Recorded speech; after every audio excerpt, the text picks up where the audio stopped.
So there we are. Today we'll talk about color therapy, the use of color for healing.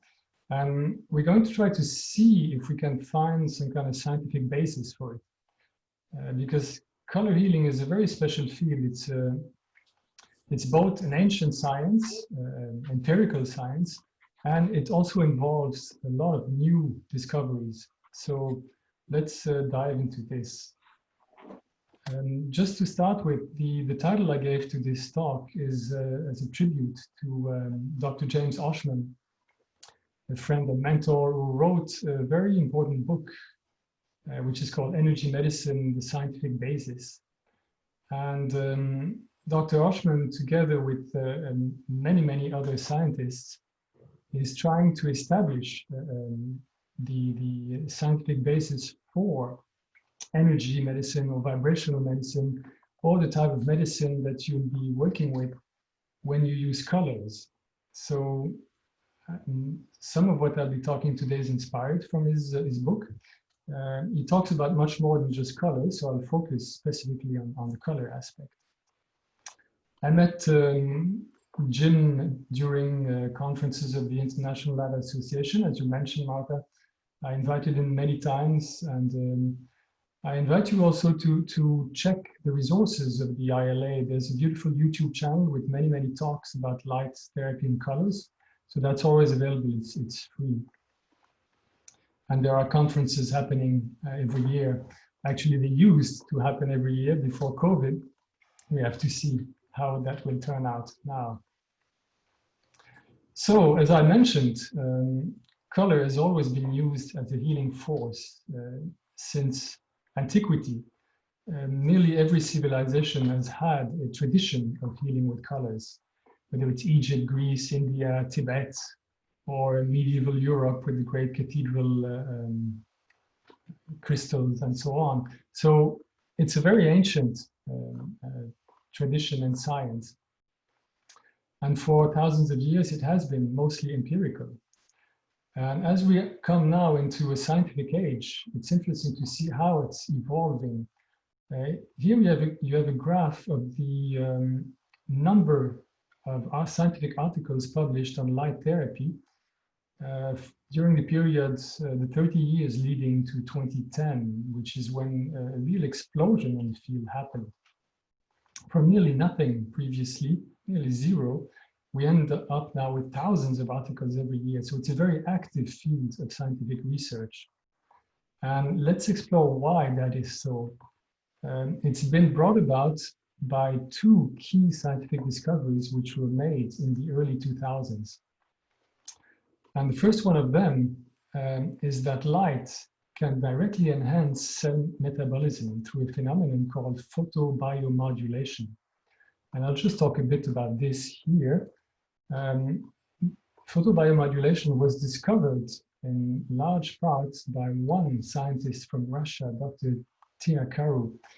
And what she discovered after painstaking research during many years in her lab in Moscow is that light acts on the mitochondria, which are within each of our cells in our body. The mitochondria are kind of our energy engines. They generate the energy which we use to live in the form of ATP. And so here is just briefly the respiratory chain. It's a complex chain of chemical reactions happening within the mitochondria that convert glucose into ATP. And this is really fundamental to life. And what Tina Karu discovered is that when you apply certain frequencies of light to the mitochondria, it stimulates this whole cycle and stimulates the metabolism of the cell. And this has far-reaching consequences. It means you can really enhance the health of the cell and the healing of the cell through light. And this led since the 1990s to a whole range of medical applications. It started with problems with joints and tendons. And every year you find articles on new discoveries of what this photobiomodulation can heal. It really covers many different aspects of our life and body. It's a very wide-ranging phenomenon. And now we see in the past few years, it's reached really mainstream with many light therapies given for dermatology, in beauty salons and so on. So it's becoming more and more common. We have all kinds of gadgets appearing on the market for different applications of photobiomodulation. So it's a very important phenomenon that really has given a scientific basis to the biochemical effects of light on our cells. Now, the second major discovery that established light medicine is that light has a deep impact on our hormonal system through what is called the non-visual optic pathway. And again, this was discovered in the early 2000s. And it was realized that our visual system has a component, of course, linking the retina of our eye to the visual cortex, which is in the back of the brain, through the optic nerve. But there's also a second part of the optic nerve that's completely separate from this visual pathway. And that's why it's called the non-visual optic pathway. And it links the retina to the core of the brain, the hypothalamus. And this is where the regulation of our whole inner balance, our hormonal balance is happening. So it indicates that light has a direct effect on our inner balance through this specific channel. So when this was discovered, it led to all kinds of applications which are still being explored today. Here you have a graph where you see a bit more this non-visual optic pathway from the retina directly to the core of the brain, the hypothalamus. And from there, light signals can influence our main glands like the pituitary, the pineal gland, and so on. So very fundamental effects on neuroendocrine and neurobehavioral regulation within the brain.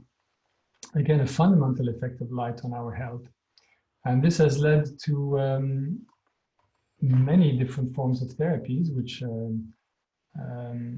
include what is mostly called bright light therapy. And when this was discovered that this non-visual optic pathway exists, it wasn't quite clear which part of the retina was connected to it. And that became clearer in, again, the early 2000s with the discovery of what's called the intrinsically photosensitive retinal ganglion cells. These are the cells, the specific photoreceptors in the retina that are connected to this non-visual optic pathway. And what is special about these receptors is that they are mostly sensitive to the blue part of the spectrum, the color blue. So all these neuroendocrine influence of light are really related to the blue part of the spectrum. So the blue color is very important to work on that aspect of light medicine. So we see now all kinds of devices on the market to treat seasonal affective disorder, to treat different kinds of circadian rhythm and sleep problems. And now it's being used to help with Alzheimer, Parkinson's, and so on. So it's still we're still discovering many things about this new field of light medicine. So these two aspects, photobiomodulation and the non-visual optic pathway, are part of what I would call the biochemical modality of light therapy, or actually light medicine as we know it. The official scientific light medicine is really focusing on these two main pathways of action of light on our cells and our brain. And but today I would like to go further than this and to talk about other aspects of light, because in fact there is more to the effects of light than what is covered by these two fields of light medicine. And many aspects of the effects of light are still not clearly understood through light medicine. And there are reasons for this, and we'll touch on them today. Before we reach there, I'll just wrap up the way light medicine itself uses color before we go into this other aspect, the more energetic aspects of using light. Let's look at what the light medicine science uses them for. So photobiomodulation, as I mentioned, the effect on cells is mostly mediated by red, deep red, and near-infrared part of the spectrum. So this makes red very important for the cellular aspect. And again, many practical applications. When you go to the color yellow, it's being used now very much for cosmetic skincare. It seems to help skin tone and reduces wrinkle and so on. So you see many treatments using yellow and amber colored light for skin treatments. The green color, there seems to be no specific cellular receptors for green, but still there are important effects that are being observed. And one of the main interests now in the scientific community is about the effects of green color to help alleviate chronic pain. And there's very interesting research going on at the University of Arizona with Professor Ibrahim. And they found that using green color helps with chronic pain, fibromyalgia, and now they have studies on migraines and so on.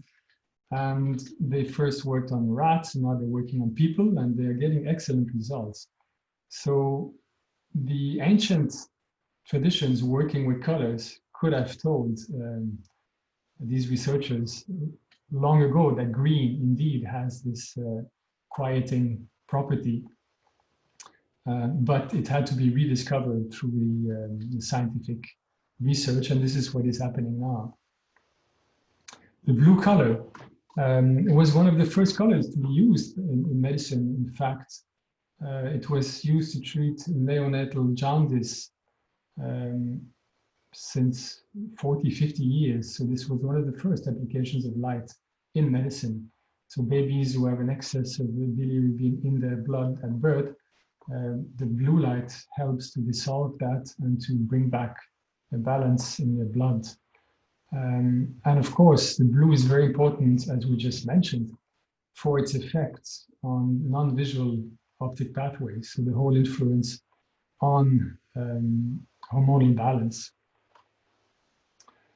Then you have violet color. If you go to the end of the spectrum, there are practical effects used to kill bacteria, and many different applications are being explored.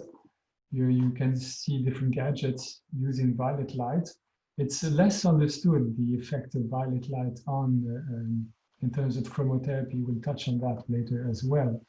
And then you have the ultraviolet light, which is of great interest currently because ultraviolet is excellent to kill bacteria and viruses. And that includes COVID-19. So as you can imagine, there's a lot of interest currently in using UVC light specifically to sterilize environments. So lots of interest in that field. Now, these are all scientific-based applications of light. And now I'd like to touch on the other part that I mentioned just earlier, which is the energetic modality of using light. And this field, now we kind of step out of the established science when we start to touch on these things. As soon as you touch the area of subtle energy systems or vibration medicine and so on, there is unfortunately not that much established science to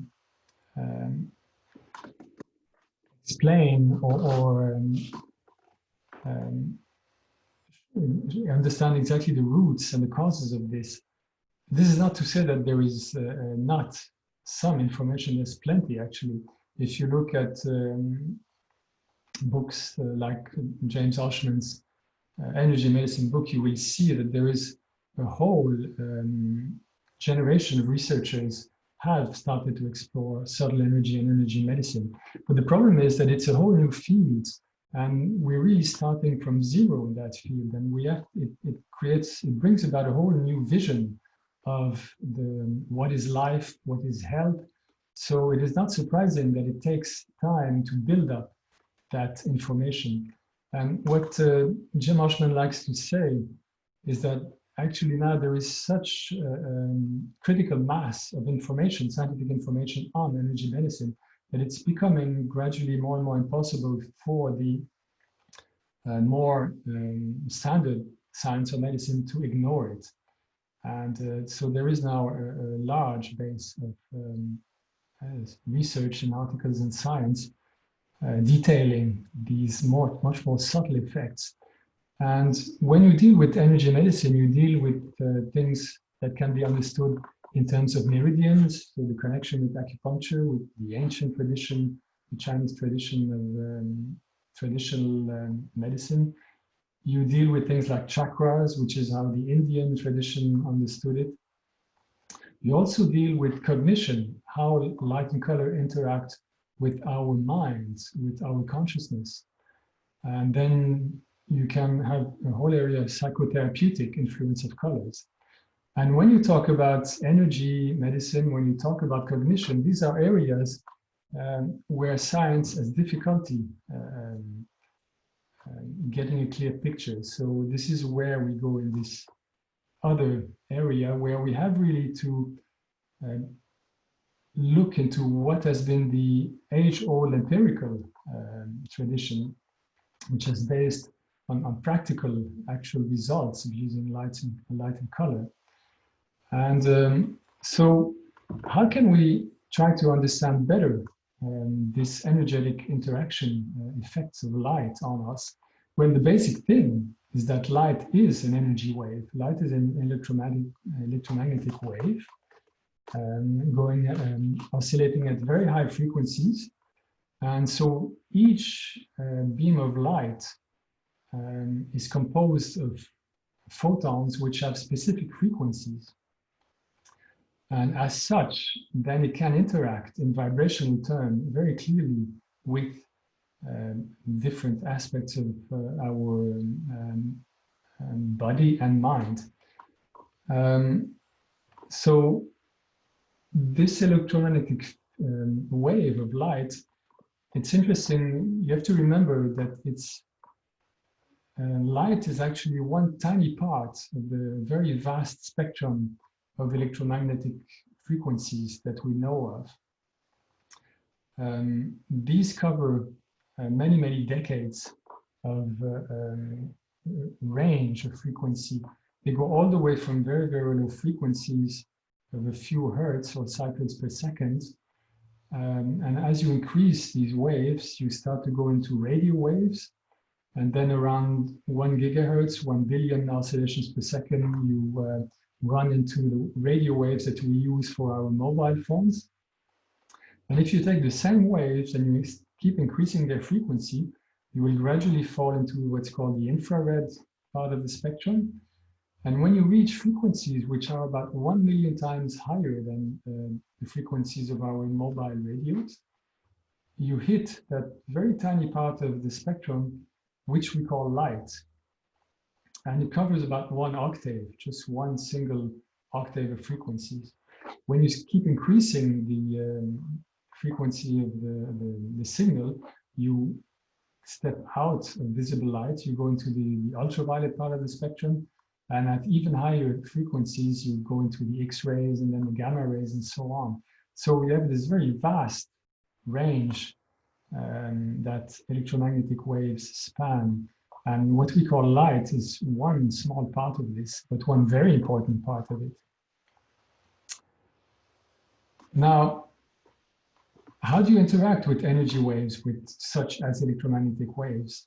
Well, the most fundamental way that you can do that is through the phenomenon of resonance. And resonance is really a universal phenomenon because it acts at every level of reality, from the tiniest at the quantum level. All quantum interactions are based on resonance. When frequencies of electrons and photons meet exactly, you have chemical reactions. So resonance at the quantum level. You have resonance at our microscopic level when you have two guitar strings that will start to resonate in sync and so on. And then at even larger scales, at the scale of galaxies, you have these incredible shapes of spiral galaxies. And if you analyze how they came about through deep resonances within the energy flows at those gigantic levels. So this phenomenon of resonance is universal at each level of reality it acts. And the root of it is that any vibrating phenomenon is subject to enhanced interaction when it's exposed to a frequency that is at the same as its own natural frequency. Most phenomena in our physical reality actually have resonant frequencies. It's a very common, again, and universal fact. So then many aspects of reality are subject to resonance. And light, electromagnetic waves, is a very pure form of energy and frequency that is ideally suited to entrain or create resonances with various phenomena. A beautiful way to understand or visualize how powerful resonance can be is what's called cymatics. I don't know, you might have heard of it. It's a technique that was developed to visualize the effects of resonances. And it's usually done, you take a little dish of water and you vibrate it. And depending on the frequency at which you vibrate it, you will start to make wave patterns. And from a simple resonance like this, you see that very naturally, very complex patterns emerge spontaneously. And this is really a beautiful illustration of this complexity that very simple waves and resonances can bring about in reality. I have here a video, I don't know if it will come out, let's see. This is an example, a beautiful example of cymatics filmed by the COSOLRG International. And you see here different frequencies creating live these incredible patterns. And you just change the frequency a bit and the patterns transforms completely. And incredible harmony, beautiful harmonies are generated just by a few frequencies like this. So I'm putting this just to illustrate how powerful and organizing resonance is in our world. And we cannot go very deeply into this today because we only have a short time, but this whole field of energy medicine, one of the most fascinating aspects of it is that it's now becoming clear that most of our tissues in our body are actually liquid crystals, and they transmit resonances and frequencies. And James Oschman talks about what he calls the living matrix, which is this network of connective tissues that spans our whole body. And this is an interesting way to understand how energy medicine can work. There's many theories that work on the basis that there would be transmission of these energetic, these frequency signals in various forms, whether it is electrical, from light, from sound, and so on, through the living matrix, this matrix of liquid crystalline structures that are ideally suited to transmit and transfer waves and signals. So one consequence of this actually is that if there is a connection through the whole body of these connective and transmitting tissues, it follows that when you work with energy signals or light, even if you touch one specific part of the body, you can expect that there will be a transmission through the living matrix to the whole body. So when you treat with light, sometimes you treat on particular points of the body or acupuncture points and so on. It's always good to remember that, in fact, where you touch is not that important because the energy will be transmitted through these networks. Just something to remember when you work with light. Now, with this living matrix is a way to understand the transfer of energy in the body. So it is one important aspect of working with light and colors. There is still another aspect of working with light and colors, which touches, again, a whole different aspect of our being. And that's the cognitive influence of light. Because our vision, sense of vision, is really our primary sensorial input. It's said that up to 80% of our sensorial input comes from vision. So light through vision is a very fundamental and powerful source of influence on our brain and on our mind and on our cognition. And just to come back to the light spectrum, I mentioned early on that light, what we see as visible light, what our visual system perceives as light, is centered on this tiny octave of electromagnetic frequency. You see here that it is actually not a coincidence at all, because this tiny octave of frequency happens to correspond exactly to the peak of emission of our sun. If you look at the spectrum of electromagnetic energy emitted by the sun, its peak exactly corresponds to this single octave to which our visual system is adapted. And naturally, this has been through evolution. We have evolved a sense of vision to match this very important, the main source of energy and coming from our sun. So these things are intimately and naturally linked. Now, if you look at the way light enters into our sense of vision through the visual pathway, you can see here the optic nerve from the retina going to the visual cortex in the back of the brain. There, the light signals are processed and transformed into what we perceive as images. And from there, if you analyze what the flows in the brain, you see that pretty quickly this energy, this processing from the visual cortex flows to the rest of the brain. It goes through the cerebral cortex. As we understand, we give meaning to the images that we see. And also it reaches deep areas of the limbic system, like the amygdala, which actually control our deep emotional reactions, our instinctive emotional reactions. So you see here again this direct connection between light and colors, and both our conscious understanding and our unconscious emotional reactions. There are actually other pathways through the optic nerve that go beyond this visual processing. It's interesting to remember that. There are two other pathways. One is called the retinotactile pathway, which links the retina to the superior colliculus. And what that does, again, it's linked to the unconsciously perceived emotional stimuli.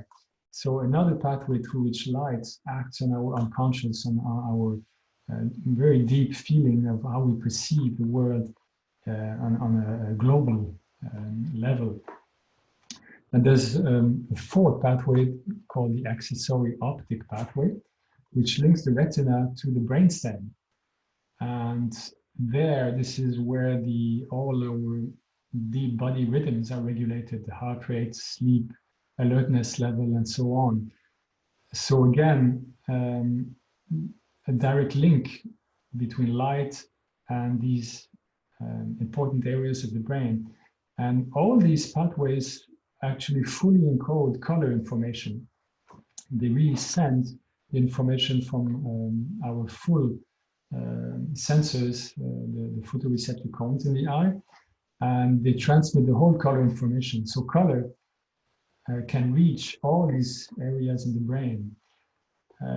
So what that shows is that light and colors influence practically every level of our cerebral processes, whether it's at the physiological, emotional, and cognitive levels, both in the unconscious and the unconscious aspects. So it is not surprising that light and color would have such a profound effect on us through these pathways. Now, this opens up the whole field of chromotherapy, which is therapy through color, which is the use of colored light for therapy. And there are very powerful therapeutic modalities which are opened by this process, which are again beyond what is established in standard light medicine. And these are still more part of alternative medicine currently, although as I mentioned, this is shifting gradually as research goes on.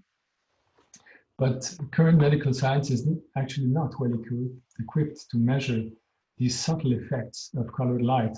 As soon as you touch the energy aspect or the cognition aspect, these things are very difficult to analyze and measure. So difficult for medical science to grasp. So you have to accept to go to a different way of functioning when you start to work with these aspects of light. Now, colors, if you look at the tradition of chromotherapy, there are some very broad aspects of colors which are quite universally recognized and accepted. It's known that there are what's called warm colors, the reds, orange, and yellows, which are quite stimulating. So they're really the tonic, the activating colors. And then you have the other aspect of the spectrum, which is in the deep blue, green, turquoise colors. These are what's called the cool colors, and these have traditionally a more calming, sedative, analgesic effect. And if you look at the color wheel, when you connect all the colors of the spectrum together, you see that in between these two warm and cool colors, you have transition color areas. And these transition colors, then you would expect them to have a kind of balancing effect because they're midway between the stimulation and the calming zones of colors. So you have these balancing colors, and these would be green lime color in one part of the spectrum. And then on the other part of the color wheel, you have the magenta color. So this is a very general understanding of color, which is really quite universal in the different traditions of color therapy modalities, and there are many in existence. For example, many of those that are in use today have their origin in the work of the people like Dinsha Gadgili, who worked in the early 20th century. You see here one of his early instruments, the spectrochrome device from 1925. And he put together a quite sophisticated system where he gave different meaning to this whole color wheel, so even more detailed than what we just mentioned there. And in practical terms today, there's a kind of consensus on general average effects of colors on our moods and our perception. It's important to remember that this is not absolute at all, because while there are these rather objective effects of colors, there's also a whole range of subjective personal effects of colors. We each have our own relation with color, which depends on many things. It depends on culture. It depends on our own personal history. We might have traumas related to certain colors. It depends on our health and so on. So we each have our own personal relation to colors. And this is why using colors is usually a more complex thing than just applying ready-made recipes of colors, because you have to take into account the person. So this is what makes color therapy so interesting and so complex.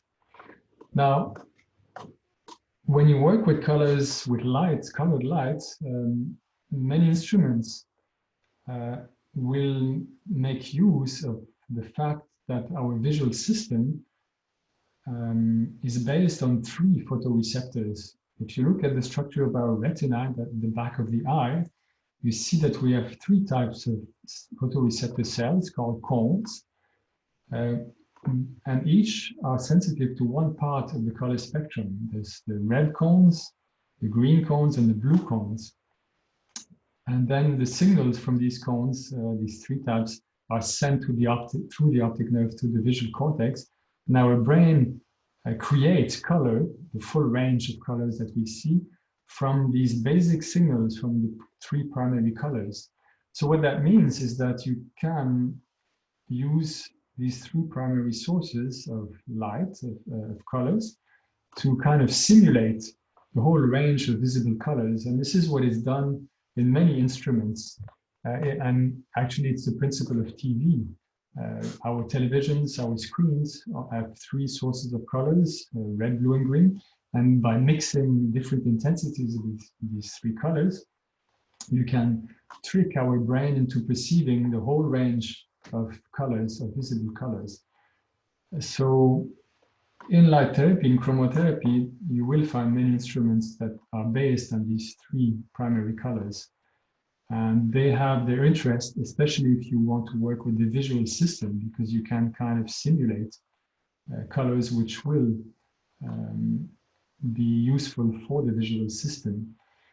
But if you want to work more with the energy system in terms of frequencies, specific frequencies, then these 3 colors, this trick of the visual system is not so much what you need to consider. And so you need to refine this process. And there are different ways to do this. One is to expand the number of primary colors that you use in your light sources. And this is what I do, for example, in my own work, in my SENSORA light projectors, which are used for therapy. I have 4 and up to 6 primary colors. So I have more light sources distributed between those red, green, and blue. And this lets you create much more pure colors, which can have a more precise energetic impact. And you can bring that even further. There are researchers such as Carl Reiberg, a colleague from Sweden, who works exclusively with monochromatic lights. He uses special sources of light which emit only a very, very small bandwidth, nearly monochromatic. And it's been known, both in biological terms and also in psychological terms, that the more pure color is, the sharper is its bandwidth, the greater its impact on us. So Carl, for example, has created these instruments which create very, very pure monochromatic colors, and he uses them for different forms of therapy. He calls that kind of light super light, and it's really food for our nervous system. These pure colors, we crave them, we love them. The colors from the rainbow, the colors from the iridescent colors from peacocks, and so on. We always have a special fascination for them. So it's easy to understand why they have such special power. Now, other devices come close to that ideal, and one of them, which I'm happy to mention today, is the made by Lumiceuticals. The Chakra one is one of them. They make a beautiful device which generates up to 8 different colors. And instead of mixing red, blue, and green, as many instruments do, they actually have separate emitting sources, separate LED for each color. So you have 8 near monochromatic sources of light. So again, to work in terms of energy, you will have a more precise, more meaningful effect if you want to work with the energy field of the person with this type of approach. And this has led to all kinds of modalities of color therapy. I mentioned one here, for example, which is quite well known. It's called color puncture. It was developed by Peter Mandel in Germany. And it is the merging of the science of acupuncture, so knowing how to work with the energy going through meridians by touching specific acupuncture points on the body. And instead of stimulating the body and the points mechanically with the needle, you stimulate it with light, with frequency information, with vibration information. So you kind of multiply the effects possible, because not only can you work with the acupuncture points themselves, but you can give energy of different quality depending on the color that you use to these points. So that there's a whole science around that, which is quite sophisticated.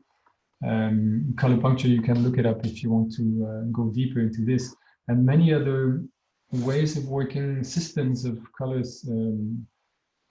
Chromotherapy are actually based on these findings, original findings of color puncture.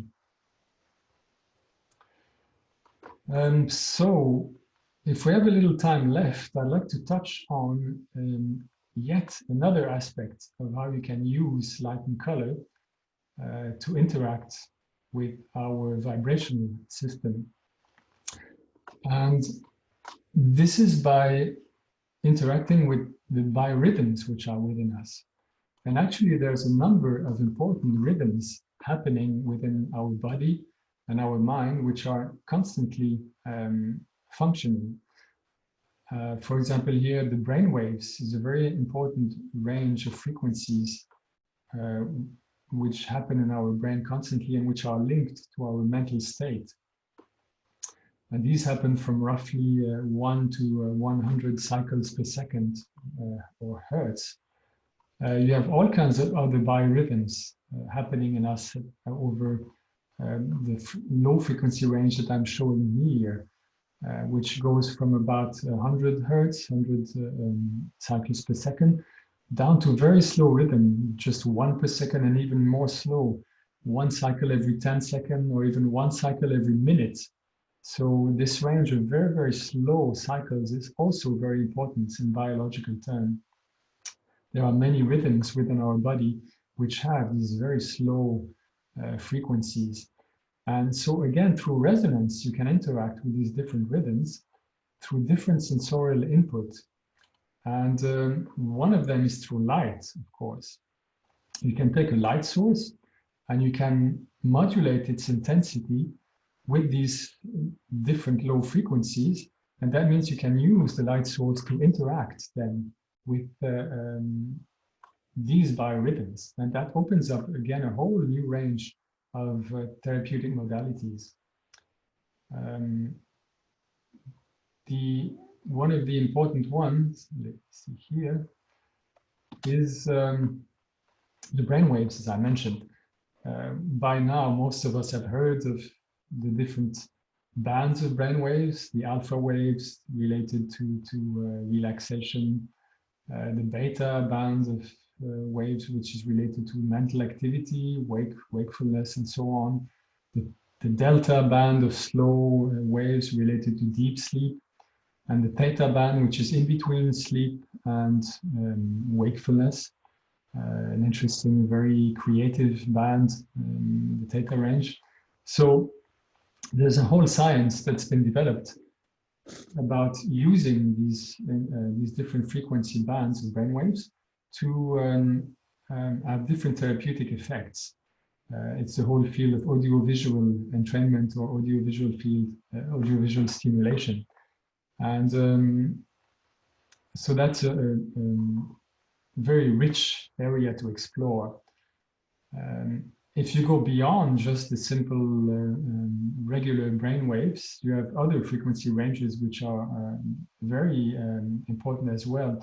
The very slow rhythms, slower than 1 hertz, open up many different possibilities. I illustrate one here. It's been there are some research showing that these very slow rhythms can be useful to help with pain relief, chronic pain. They can help with hypertension. They can help with ADHD. So these slow rhythms have all kinds of different therapeutic possibilities.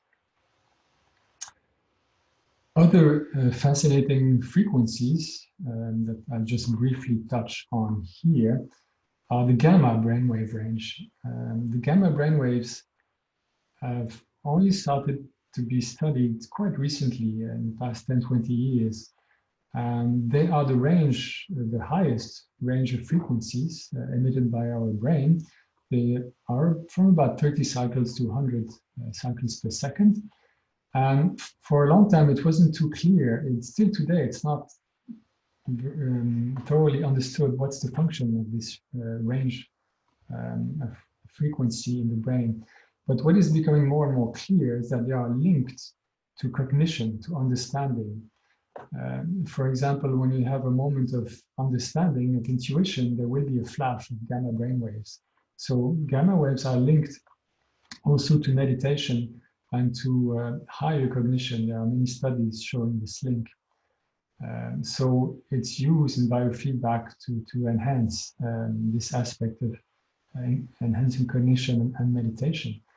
And there is a very recent discovery dating back from 3-4 years, which opens up fascinating possibilities regarding treating Alzheimer. I'll just briefly touch on it here. A doctor from MIT, Dr. Tsai, found back in 2016 that when she exposed mice to flashing lights at the gamma brainwave range, specifically at 40 hertz is what she used, she saw that the brain of diseased mice which had been genetically engineered to develop Alzheimer, their brain was quite rapidly, within an hour or so, actually transformed in biochemical terms. The amyloid plaque, which is this sticky protein which develops during Alzheimer and which destroys gradually the neurons, actually reduced drastically through the effect of this gamma range light. And she was very surprised by this. It was not at all an expected result. And as you can imagine, since then, there's been a lot of research going on to try to see if that can be applied to humans. And it seems promising. We are still in the discovery phase in terms of that. But already there are some devices starting to apply this particular range of frequencies to light to try to help cognition and Alzheimer. So another fascinating aspect of light therapy. So I touch on many different things here. I just want to give you an overall picture of the many different ways that colors can be applied for healing. And I'll just end up by briefly talking about my own particular research. I developed what's called the SENSORA, which is a multisensorial installation. You see here there's a large screen with a person lying under the screen, and the size is calibrated in such a way that the screen covers most of the field of vision of the person. So the person is basically immersed in this field of pure colors. And I have these special light projectors which create patterns of colors with these low frequencies embedded in them to interact with biorhythms. So in the SENSORA, we combine this light signal also with sound. There's a whole music therapy aspect, and also with kinesthetic vibrations. There's an array of sound transducers in the chair to work with physical vibrations as well, which is a whole other modality of vibration medicine. So as you can imagine, when you have these three sensorial inputs merging together, it is a quite powerful environment, which is now used by therapists in many different areas. I list some of them here. And these actually are all areas where different forms of chromotherapy and color therapy can be quite powerful. Things that have to do with PTSD, with depression, with insomnia, with addiction, with ADHD, with stress and mental tension, chronic pain, palliative care, tinnitus, and so on. So as you can see, there's a whole range of disorders that can be quite beautifully touched by this type of light therapy. And I more recently created a variation of this SENSORA system, which I call SENSOSPHERE. It's a small globe. You see actually one here in the background. And it uses the same technology of light modulation. It embeds low frequency pulsations within the light. And SENSOSPHERE, I wanted an object that people can use in their home, so a more personal object. And there are now surprising uses of the SENSOSPHERE.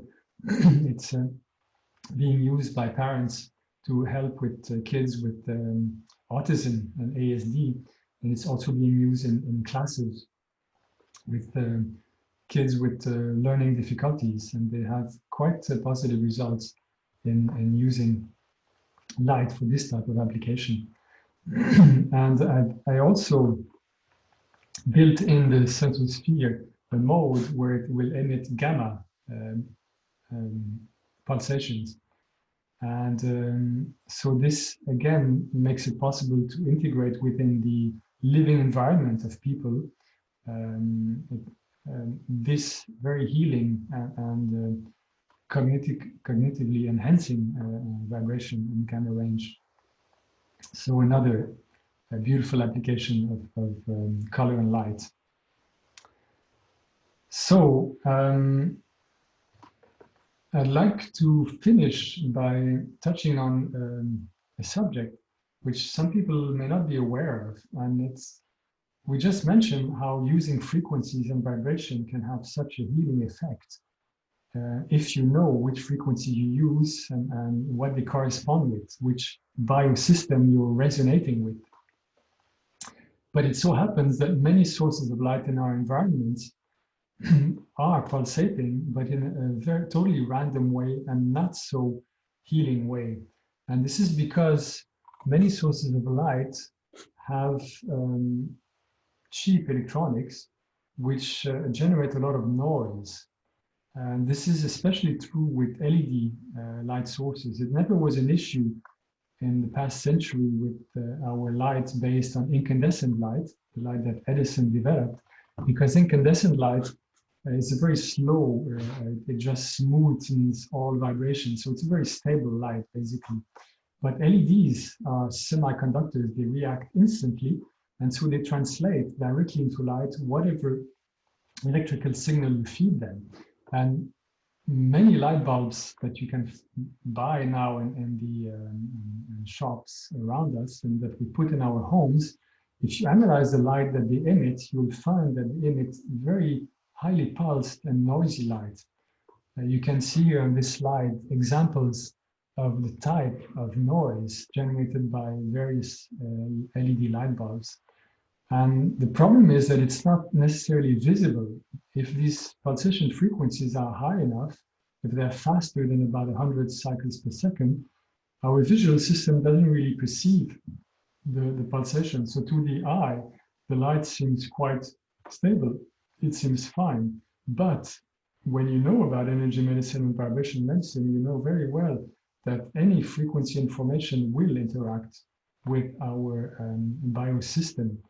And so it is not a good idea to put in our environment these highly pulsing sources of light that will emit a constant fixed frequency. So there are ways to detect those pulsations and this noise. You need instruments to convert the light into a signal that you can read or that you can hear. The simplest way is to convert it into sound. And there are a number of professional instruments that let you measure that. But I created one small instrument, the Light B here, which lets you very quickly transform light into sound, so you can directly hear if the light source has a source as a built-in noise. When you have a well-designed instrument, like for example the Lumiceuticals ones here, if you put the detector in front of it, you see that it's perfectly quiet. So it does not emit a high noise. And this is not always the case. If I look at another source of light, for example, here a little LED bulb, and if I put the same detector here, you see the terrible noise that this emits constantly. And it's the same with many different types of light emitting devices, color changing devices. I have here an example of a beautiful little device that you can find on the market. It's made to put a crystal or a piece of glass on it, and it will generate beautiful colors. But again, if you look at the light that's being emitted from it with a sensor like this, you see that it's not at all a pleasant vibration. It's a very strong, disagreeable pulsation. So it's important to be aware of such aspects of light. When you want to use light for healing and therapy, it's really worth to use sources of light which are perfectly stable. For example, here you can see I take care of my instruments in the SENSOSPHERE here. Again, it's perfectly stable light, no noise. And there's no reason to not have clean sources of light. It just requires a little more sophisticated electronics, but it's perfectly technically feasible. And in terms of LED light bulbs that you put in your home, again, there actually are many on the market which are which have quite low noise. So it's just a matter of identifying them and just bringing in your home those that have low noise. So just as frequencies can heal, they can also disrupt and disturb. It's always a two-faced phenomenon. Now, this is the light B here, just if you want to see what it looks like.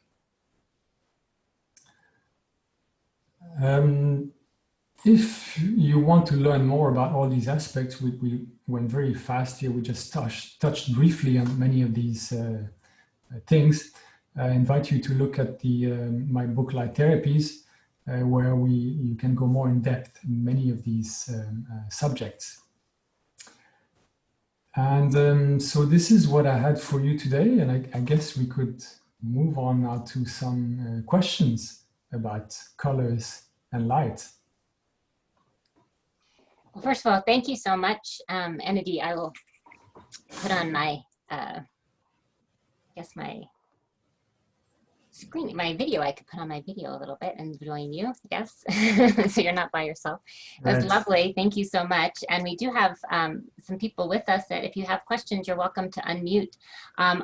There's a couple of things that I heard and might be interested in if we contact you for your list of some of the light bulbs that you really like, because I'm sure all of us are interested in purchasing ones that you know, are more solid, as you talked about, a stable sense of light coming from them, so that they don't add basically just stressors, right? They're just extra stressors to the body. Extra stressors, which there's really no need to have in your environment. Right. So that's already very, very interesting. And of course, we have fun with our Pro controller on our pads. We can choose to do some different frequencies, and 40 Hertz has been a really fun one to play with and see some really lovely benefits too. You mentioned talking too about how when somebody when you're working with resonance, that the body as a liquid crystal, just even a little impact can spread quickly through the body. Like, is that like if I had a bathtub of water and I put like a little spinning device in, eventually all of the water would vibrate with that that resonance? Is that kind of how that works? That's a beautiful way to visualize it. Yes, it's of that nature. Or that you have a lovely lake right outside your, I would love to be sitting. So Anadi's in Quebec, right? Outside of Quebec, a smaller town. Right, in the Laurentian forest. when I asked him if he could speak, he said, yes, but I'll be gone for a little while. I'm going to the forest. And so I love that, you know, it's always lovely to ground in nature. And ultimately, our light therapies are a way to supplement that, right? Not to replace it. But many of us have found that by exposing ourselves more to these harmonious frequencies and to harmonious light, that we crave more of the natural world as well. Hopefully it's a blend of those two. And you also live in a place that will get cold and snowy soon, so you want to eat it up now and have some help later. You mentioned also, I love this idea of how important blue light is non-visually to the endocrine system. So it's that we use that red-blue eye mask and have had really great results with it for many years because of this awareness of how the body responds non-visually. And you talked about the back of the head, the visual cortex back here is almost like a rebounding effect, it seems to me. When you place light, sometimes you place the light pads on the back of the head. What do you think physiologically the impact? I know it's almost like a nice way of indirectly reaching that. What are your thoughts on that? Well, light is such a universal thing that it, as I mentioned, it acts on all levels of our being, from the physical to the mental, through the consciousness, the higher consciousness levels. So with different modalities, you will touch these different layers. When you put a light pad on the body, you will touch more the physical, biochemical level through photobiomodulation and so on. So for example, if you put a light pad on the brain, it so happens that the cranium is quite transparent to near-infrared light. And so this near-infrared light will go directly to the neurons of the brain and can stimulate them through photobiomodulation. So it's a biocellular stimulation here, which can be very useful for various types of therapy. But the visual cortex has its own very sophisticated and direct door through the retina. So when you want to work with vision, there's nothing that will replace the perfection of our eyes. So indeed, you can work on a more broad global cellular level by applying light through the cranium. That might, I guess, have an indirect effect of just boosting the general functioning of the visual cortex, possibly. But if you want to work with the full power of colors, then, of course, the royal door of entry is vision. Excellent. And with our closed eye experience, we're still receiving light into that retinal pathway because the eyelid is such a very thin part of the body, right? I mean, you're still receiving, even if the eyes were closed, you're still receiving light into that retinal pathway, especially if you're using a bright light. True, especially in the red part.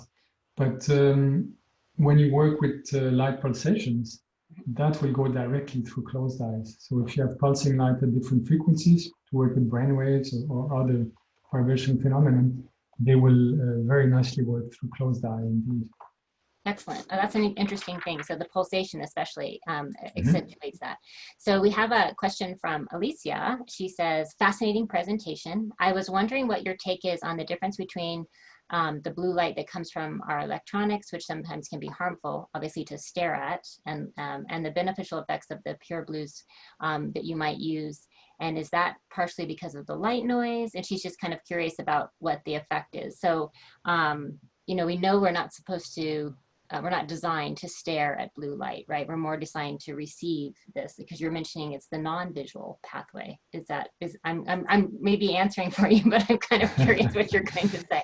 Well, it is a very interesting question because it touches on a paradox of chromotherapy about blue. Because blue has always been considered in color therapy as the most sedative and relaxing color. And on the other hand, it has the opposite effect through the non-visual optic pathway. It actually prevents you from sleeping it suppresses melatonin's secretion, so it has the kind of a stimulant effect. So how do you square those two opposite effects of blue? So the question is very legitimate. And in a way, there's no simple answer to it, but it just illustrates how complex and wide-ranging the effects of light are. As I mentioned, they touch different layers of our being at the same time. And it's not surprising that different layers will react differently to the same frequencies.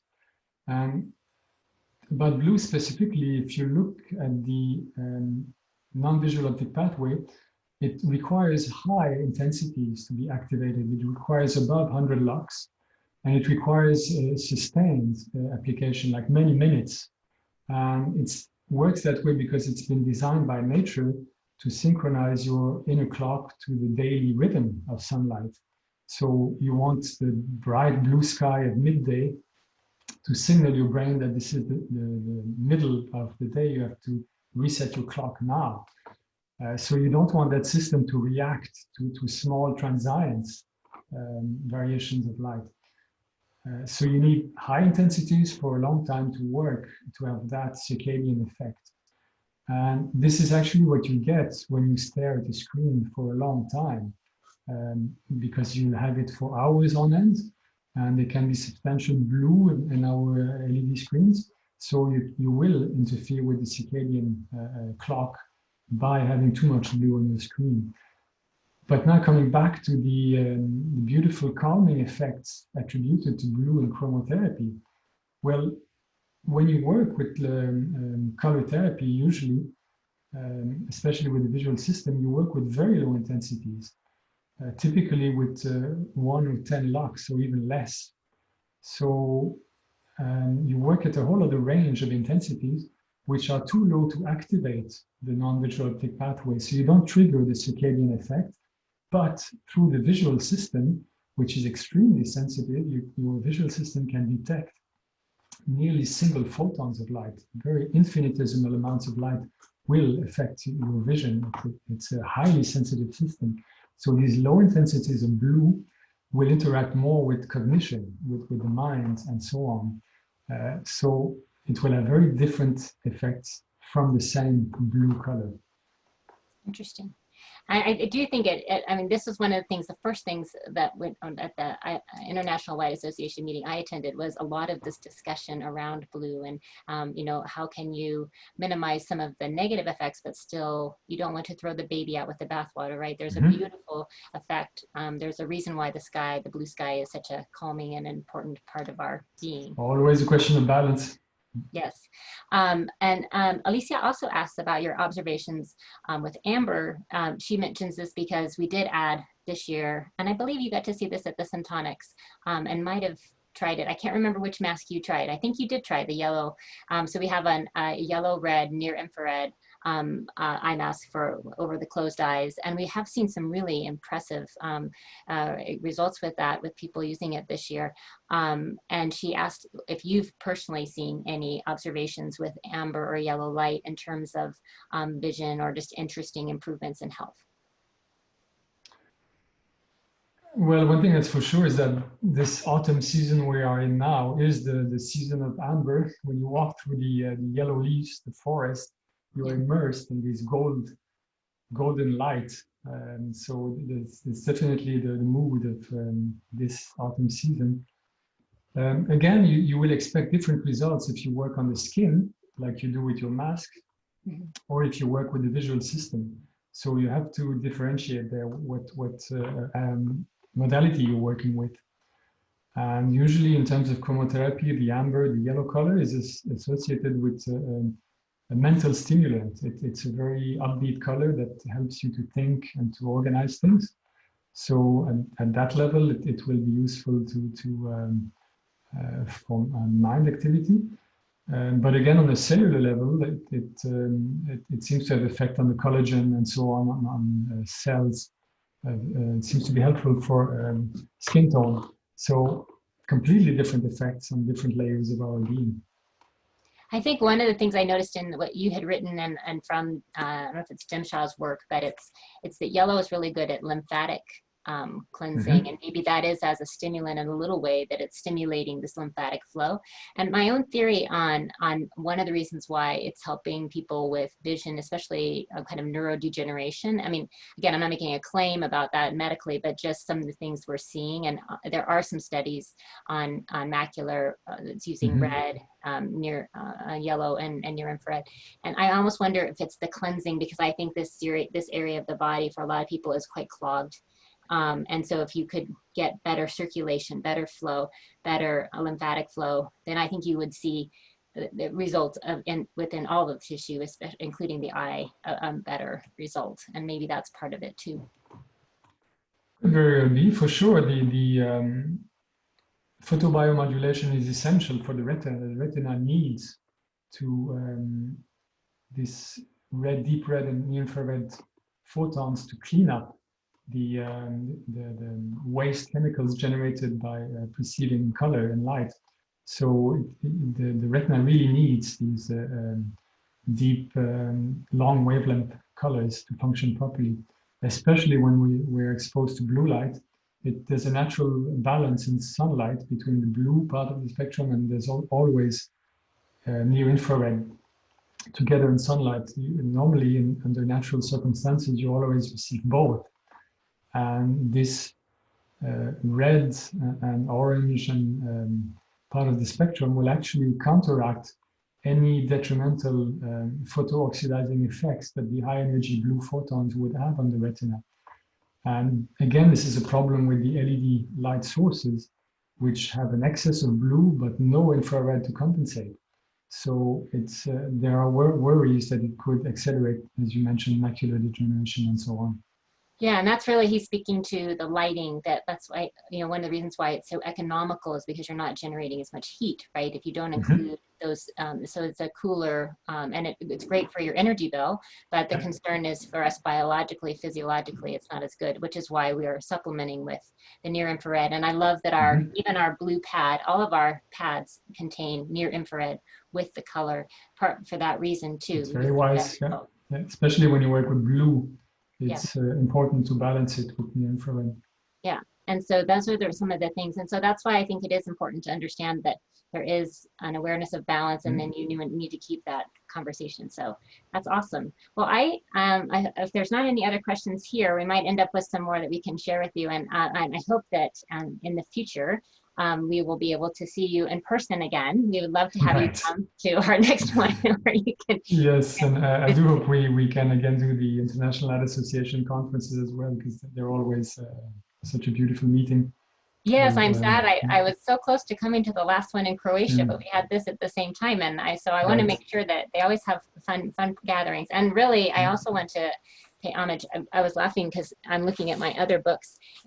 I've got Energy Medicine here, and your book right here. This really is a great book. I mean, this is my one of the ones we'll give away as a giveaway for tomorrow, but you can see my version.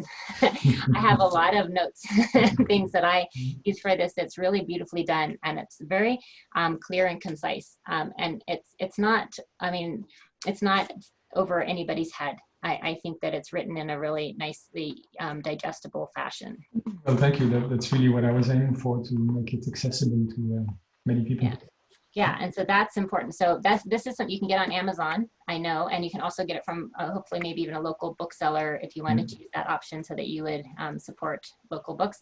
And then James Oshman, we got to meet him in Salt Lake a few years ago, and fascinating. So he can be on our next our conference list. But there's some really great books and resources, and you guys have all been, as you mentioned, pioneers working with all of these things for so many years. And I think I always sense the reward when you guys realize how the men and women who have been working on this in science now see it coming into the mainstream more, and the reward of seeing people begin to recognize the power of it.